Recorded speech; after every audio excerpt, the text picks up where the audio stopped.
Good afternoon, everyone. We thank you all for your participation today in our webinar about a topic which is grappling equity investors globally. We hope you will find our session interesting and informative. My name is Govindarajan, and I take care of new business development in Trustline. I shall now introduce our company and the speaker for today's session.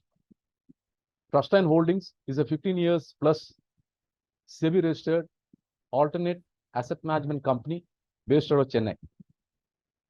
We are a small cap specialist and a meticulous practitioners of value investing. Our asset under management is fast approaching a new milestone of 1,000 crores.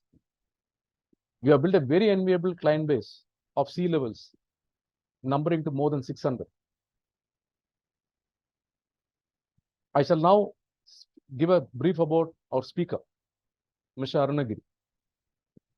Arun is the founder, CEO, and Chief Investment Officer of Trustline. Arun comes with more than 2 decades of small cap investing experience.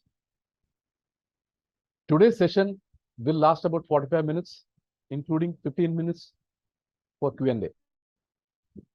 Thank you once again for your participation. Over to you, Arun.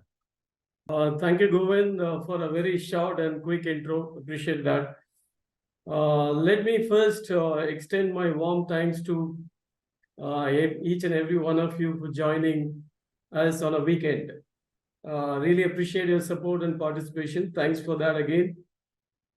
I'm really genuinely excited to be presenting you this interesting topic, investor's dilemma, whether to wait for correction or not.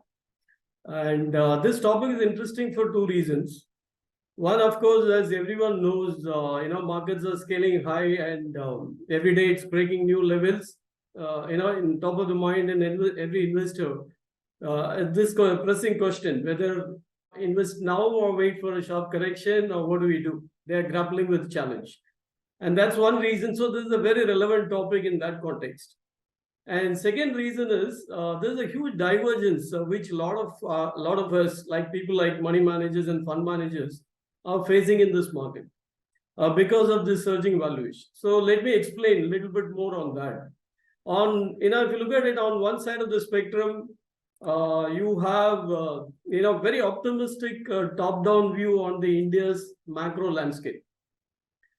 Stars seems to have got aligned for India with attractive growth cycle, very resilient currency, and your stable forex reserves, and very superior external debt profile, etc. So India is one of the bright spots in a very globally weakening macro, and that's one side of it. However, on the flip side, with the surging valuation, we are confronted with a situation where one is witnessing dwindling opportunities, in terms of investing opportunities, or drying up of pipeline. So as daunting task for money managers in terms of deploying new money. There's a big challenge for a lot of us. So when before I move on further, let me spend some time on this very optimistic top-down view. So what exactly is driving this huge excitement for India? Why is India macro so attractive? So, there are a lot of pointers. It's been well debated in the press. It's been well debated by everybody. Everyone understands the India story. But I'll pick some 3 very crucial pointers, which, I wanted to highlight. Why is this top-down view is, investors are so bullish? First and foremost is on the FIs. There is a reason why there's a surge in interest from FI side. FIs generally look for very stable outlook on currency, because stable currency is one of the key determinant for their investment decisions.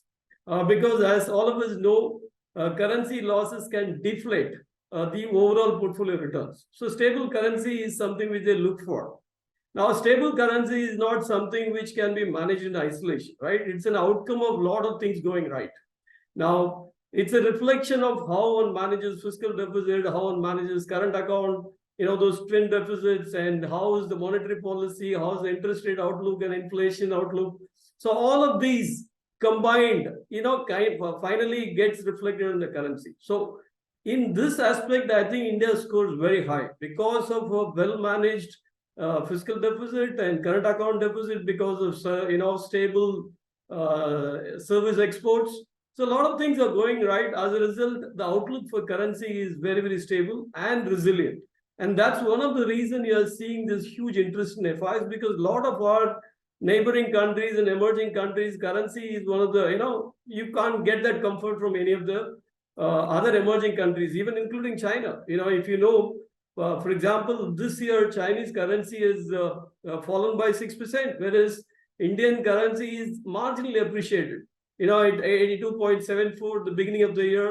Now we are probably hovering around the 82.5 to 82.89 and all that. So we have been very, very stable. This is one of the key reasons. One should underestimate why FI interest is high because of this. So a lot of macro things have gone right for India. And second, on top of this, we are coming, off from a huge down cycle in property and capex cycle. If you look at the last 10 years, I think property cycle and capex cycle has been languishing. They have not gone anywhere. So we are coming back from the very, very prolonged down cycle in capex and the property cycle. And with the cleanup of bank balance sheets and corporate balance sheets, I think we are well set for a huge runway in growth in capex as well as in credit cycle, because of this low base we have set in for the last 10 years, right? So that way, there's a huge potential for earning upgrades, especially with the reforms, the past reforms, which has been done in the first term of this, administration, which is your GST and IBC and MPC. All of them are stabilizing and yielding results. So all of these have come together to give you this combo effect. So there's a huge headroom and runway for your earning upgrades in the coming years. Third, which is not again less important, which is again critical, is the corporate profit versus GDP ratio, right? If you look at the past bull market, past cycle, peak of the cycle, the corporate profit used to be 7 to 8% of GDP. If you look at it currently, it's about 3 to 4%. So again, you have a runway in terms of profit growth for India.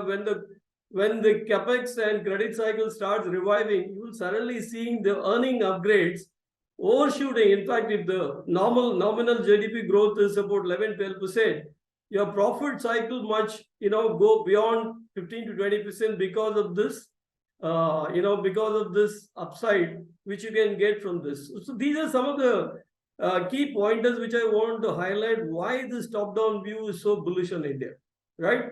While we are on it, I would also like to share some data points on the capex cycle breakout, because this is something which has been evading us for very long. As I said, last 10 years, if you go back last 10 years and look at it, our capex cycle has been languishing, and it has been around 3 to 4% of the GDP for the last 10 years. This has been far cry from the glory days of 2010, when briefly your private investment touched close to about 17% of GDP. And it's another matter that probably corporates over-invested in that period, because of which consequently it led to a huge drag in capex investment. One may argue that 17% of GDP was on a very high side, but definitely 3 to 4% is on a very, very low side. Now, one seeing early signs that this, time correction in capex, private investments may be at last coming to an end. It has been a lot of false starts for capex in the last 2 years. Every time the capacity utilization in the industry goes up to 73-74%. Preemptively, I would say RBI used to come out say that the capex cycle green shoots are visible and it's likely to start growing. But every time it had disappointed in the last few years. But this time, probably I think we could at last be seeing the early signs of turnaround in capex. Let me share a data point why we are slightly confident that this time it could be the real turn for capex is because the numbers which came on Q4 this year. As all of us would know, Q4 GDP numbers surprised everyone, right? People consensus estimate was about 5.1. whereas it ended up giving about 6% GDP growth. The real surprise is not on the headline number. Of course, the headline number was a surprise, but the real surprise was on the internals, which is the investment growth in Q4 was really stunning. Actually, if you look at the Q4 number, the private investment alone was 10 trillion.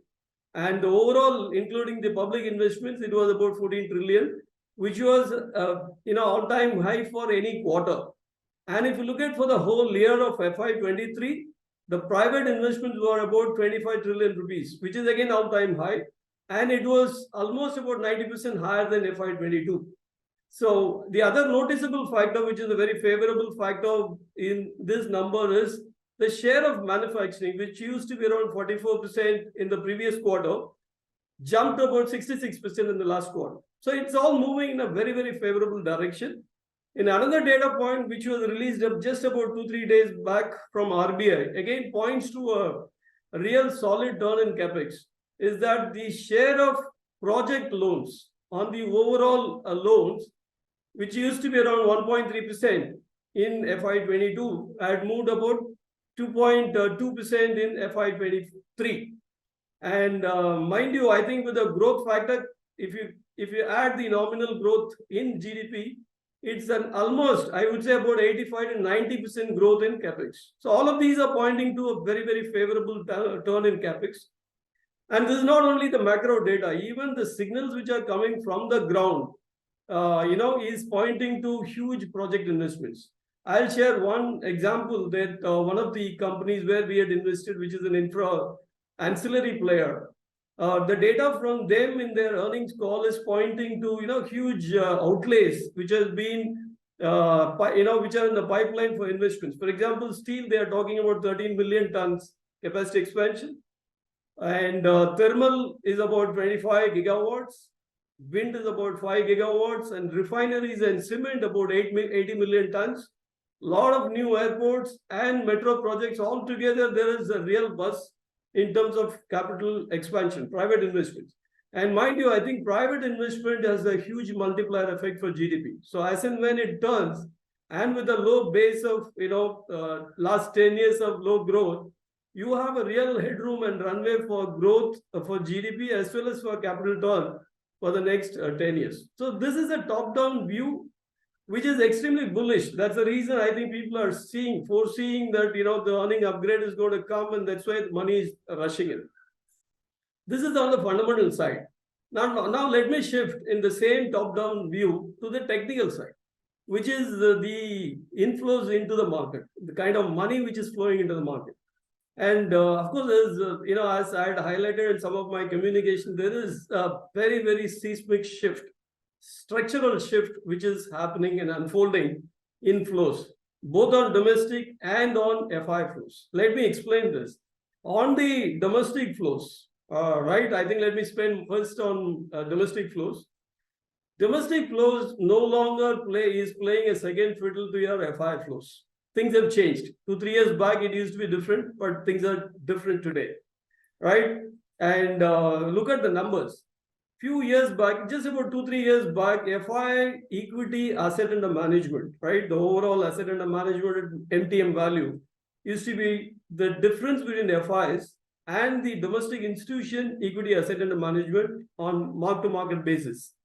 Used to be around 140 to 160 billion dollars earlier, 2 years back, and that has now narrowed down to just 30-35 billion dollars because of the structural shift in domestic flows, right?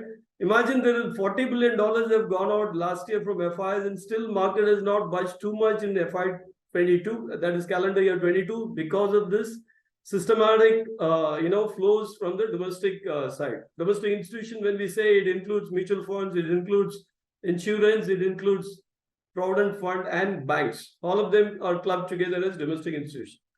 And with a kind of headroom what we have for savings, household savings in equity, currently household savings in equity markets is less than 10% of their overall financial savings. Vis-a-vis, in developed markets, the ratio is around 40%. So you have again a huge headroom in terms of the money that can come from domestic flows.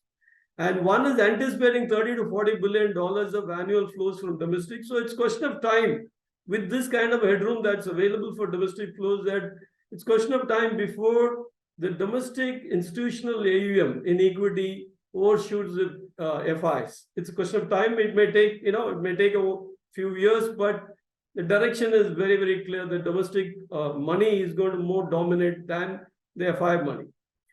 And now, on the other side of the fence, on the FI flow, there's another story playing out. One is, okay, you have a domestic flows, which is, there is a structural shift. This is, few years back, you used to have about $20 billion annually coming into markets.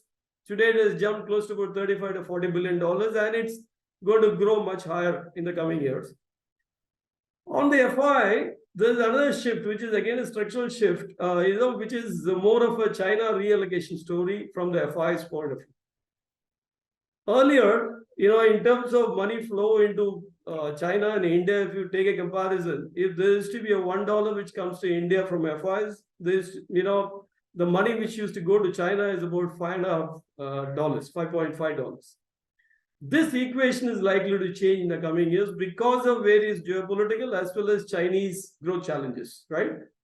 This one India, which is likely to, which is coming, is likely to grow to about 1.5 plus, whereas China is likely to come down or probably languish around 5.5.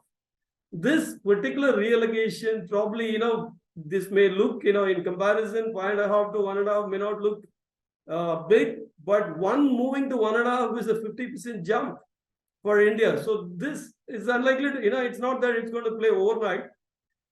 It is going to play over a period of time, but initial signs are already visible. If you look at in the last 6 months itself, the kind of money which has been pulled out of China and the kind of money which has come into last, I think I was just looking at the August first 2 weeks data, $11 billion had come out of China. Whereas, in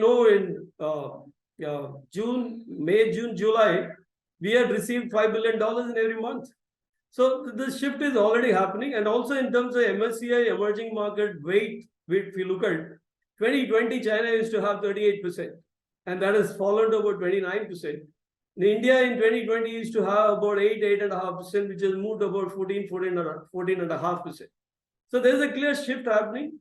And so this combo effect is only you are seeing on the top-down view.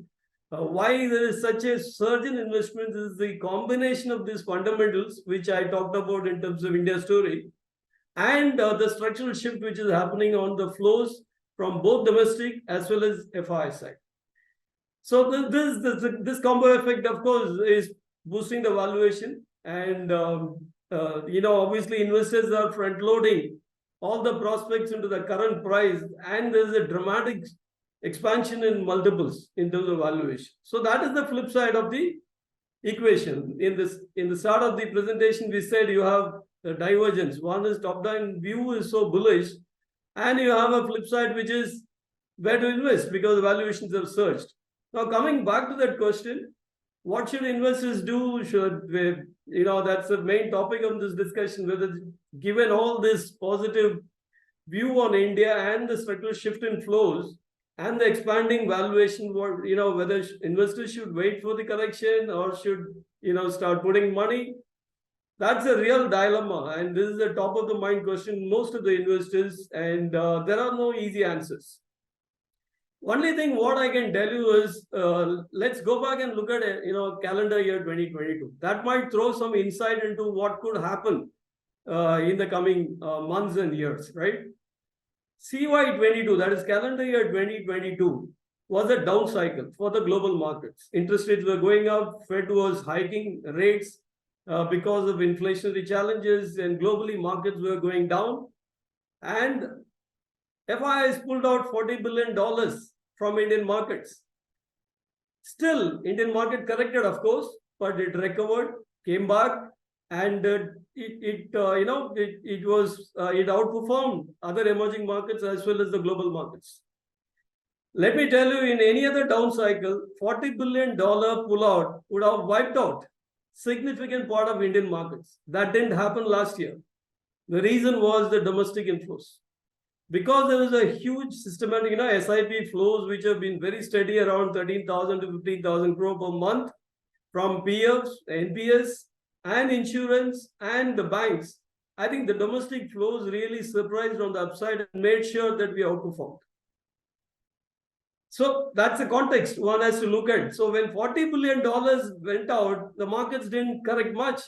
And now you have the combo effect of both domestic flows and the FI flows, because FIs are returning and the inflation outlook is moderated and interest rates are near peak levels. Fed is question of time before it reaches the peak. So things have changed and FI flows are going likely to sustain. So you can get whether given these kind of things, will you go through a very sharp correction? Market, will it go through a very sharp price correction? If you go by the experience of 2022, it's very, very unlikely, right? It's even we are challenged by this. We also don't want like a rising market every day because we want to deploy money. We also want some cool off. But unfortunately, the reality is there is a combo effect of both domestic and FI flows, plus there's a huge bullish top-down view on India altogether, plus the China's growth challenges and geopolitical reasons of China plus one, all are excellently helping India. So it is difficult to foresee a very sharp correction. Of course, global accidents can happen. If global accidents in any financial system, supposing China goes into an implosion, China gets into a hard landing, I'm sure there is going to be a spillover effects into the financial system. So those kind of accidents, of course, it can, shake out, the markets can get shaken out. But that is in a low probability event at this point of time. So one will not be able to factor that as a main probable event and wait for the correction. So what should investors do in such a complex and challenging situation? So it's a difficult question. So our experience is investors, it's not very wise to wait for the correction, given all these view which I have shared. At the same time, it's not prudent to put money one shot into this market where the valuations have gone through the roof. Right? Investors have to take a very cautious approach.